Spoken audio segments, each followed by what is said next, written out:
ان میں سے نمبر 1 ایران ہے. اگر ہم چلتے ہیں عرب سے مشرق کی طرف تو ایران ایک اعتبار سے یہ بازی لے گیا ہے پورے عالم اسلام پر. ان کے مذہبی عقائد، ان کی فقہ سے ہمیں جو اختلاف ہے وہ ہے اپنی جگہ پر ہے. آپ کو معلوم ہے میرے بارے میں کسی کو اشتباہ نہیں ہو سکتا اس اعتبار سے. میری جس درجے دشمنی رکھی گئی ہے، جس طرح میرے سر کا جو ہے مطالبہ ہوتا تھا، 2 ہی آدمی تھے پاکستان میں کہ جن کے سر مانگے گئے. ایک کراچی کے وہ شاہ بلیغ الدین صاحب اور ایک نے.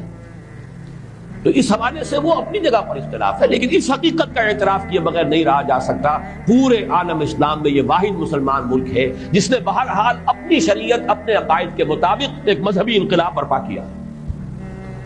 اور پورے عالم اسلام میں مذہبی سطح پر، حکومت کی سطح پر فنڈامنٹلسٹ صرف ایک ملک ہے کہ اس پہلو سے ایران ان کا ٹارگٹ ہے، ٹارگٹ نمبر 1 ایک خاص اعتبار سے.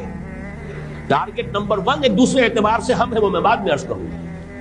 چونکہ حکومت کی سطح پر فنڈامنٹلزم ہے اور وہ آیا ہے ایک عوامی انقلاب کے نتیجے میں، پھر ان کے پاس تیل کی دولت ہے.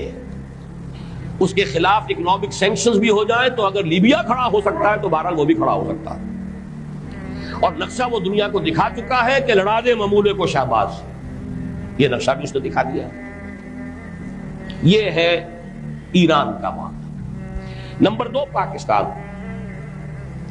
پاکستان 400 برس کی تجدیدی مساعی کا امین ہے، امانت دار ہے.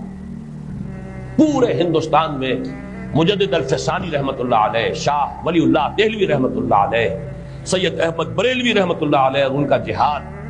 پھر اس 20ویں صدی عیسوی میں یا 14ویں صدی ہجری میں علامہ اقبال جیسا مفکر، مولانا مودودی جیسا مصنف، مولانا الیاس جیسا مبلغ، شیخ الہند جیسا مجاہد حریت.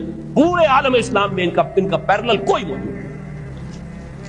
یہ 400 سال کی تاریخ ہے اس کی امانت، اور اس کے نتیجے میں یہاں کے مڈل کلاس میں فنڈامنٹلزم کا ایک نیوکلیس ہے. اگرچہ حکومت کی سطح پر کوئی پیشرفت نہیں ہو سکی آج تک، بلکہ اب تو پسپائی ہو رہی ہے، اب پیچھے ہٹ رہے ہیں. وہ ہمارے ان سیاسی جو بھی زعماء ہیں، جو جماعتیں ہیں، ان کی غلطی ہے اور الیکشن ہی کو واحد میدان بنا کر اس کے اندر اپنا سارا وقت، توانائیاں اور قوتیں ضائع کر دینا. یہ ہے در حقیقت جس کا کہ یہ صدا مل رہی ہے کہ اس اعتبار سے تو پسپائی کی طرف ہے معاملہ، کسی پیشرفت کی طرف نہیں ہے. لیکن باہر والے تو دیکھتے ہیں نا کہ اندر کیا کچھ مواد موجود ہے.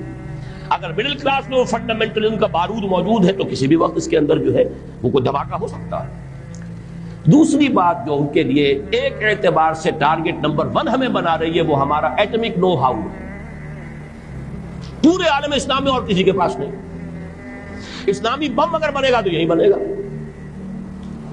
یہ ہے مختلف اسباب جس کے بنا پر ایران اور پاکستان کو آپ بریکٹ کر لیجئے. یہ اس نیو ورلڈ آرڈر کا جو ٹارگٹ نمبر 1 ہے، ایک اعتبار سے ایران ہے، ایک اعتبار سے پاکستان.